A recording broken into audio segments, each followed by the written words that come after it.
4000nits 靚 mon、8500mAh 巨電。華為 Nova 15 Max 曼谷全球發布。華為啱啱喺泰國曼谷舉行咗一場盛大嘅全球產品發布會。今次發布會其中嘅一個焦點就係推出咗主打親民價位但係非常殺食嘅華為 Nova 15 Max， 亦即係早前3月喺內地推出嘅暢享90 Pro Max 嘅國際版。呢一部新機唔單止外觀搶眼，仲配備咗4000nits嘅超高亮度熒幕，以及8500mAh誇張巨電。想知詳情就要繼續睇落去啦。第一眼望到呢一部 Nova 15 Max， 最吸引眼球嘅一定係佢嗰塊高質素嘅熒幕。佢配備咗一塊6.84寸嘅 OLED 熒幕，支援 FHD Plus 2756×1272解像度，同埋高達1.07億種色彩顯示。對於中意用手機睇片打機嘅網友嚟講，佢支援120Hz 嘅熒幕更新率，同埋300Hz 嘅觸控採樣率，畫面流暢度絕對有保證。最誇張嘅係呢塊熒幕嘅最高亮度竟然達到4000nits，配合1260Hz 嘅 PWM 調光、444 ppi 同埋 P3 廣色域。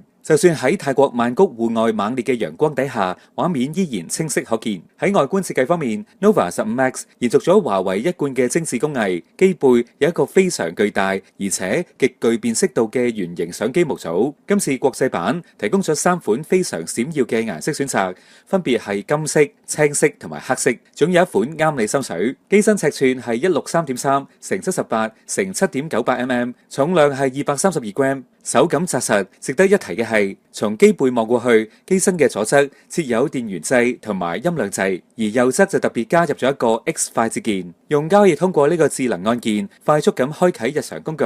例如係快速打電話或者係開啟日曆、電筒、相機同埋計數機等等嘅日常小工具，非常貼心實用。相機方面 ，Nova 15 Max 搭載咗實用嘅雙鏡頭組合，主鏡頭係5000萬像素嘅超感知鏡頭，配備 1.9 光圈。應付日常各種拍攝場景都游刃有餘，另外再加配咗一粒200萬像素、2.4光圈嘅超微光鏡頭。前置鏡頭就採用咗打孔設計嘅800萬像素自拍鏡頭。為咗提升拍攝嘅樂趣，手機仲加入咗 AI Best Expression 功能，可以幫你保留相片入面最靚嘅笑容。影音體驗當然唔少得靚聲，手機內置咗對稱式立體聲雙喇叭，可以營造出90度以上嘅超廣域音場，加上極廣嘅音量調節範圍，無論係聽柔和細節，定係想享受震撼嘅全沉浸式音效，都完全冇問題。講到呢部機最屈機嘅地方，一定係佢嘅續航力。華為竟然喺只係得 7.98mm 嘅機身入面，塞入咗一粒高達8500mAh嘅巨無霸電池。官方仲加入咗能量增強技術，聲稱能夠解鎖每一滴電量，將電池容量提升咗99% 嘅效能。插滿電之後，手機可以連續講電話48個鐘，播放本地影片27個鐘，長時間播放影片23個鐘，或者連續進行地圖導航25個鐘，出街連尿袋都可以慳返。喺插電方面就支援40W嘅超級快充，確保回血速度。系統方面，新機出廠預載咗最新嘅 EMUI 14.2國際版系統，並且內置256GB嘅儲存空間，足夠應付絕大部分嘅用家需求。睇完呢一部華為 Nova 15 Max 嘅介紹，大家覺得呢部主打4000nits嘅巨 mon 同埋8500mAh超大電量嘅新機又夠唔夠吸引呢？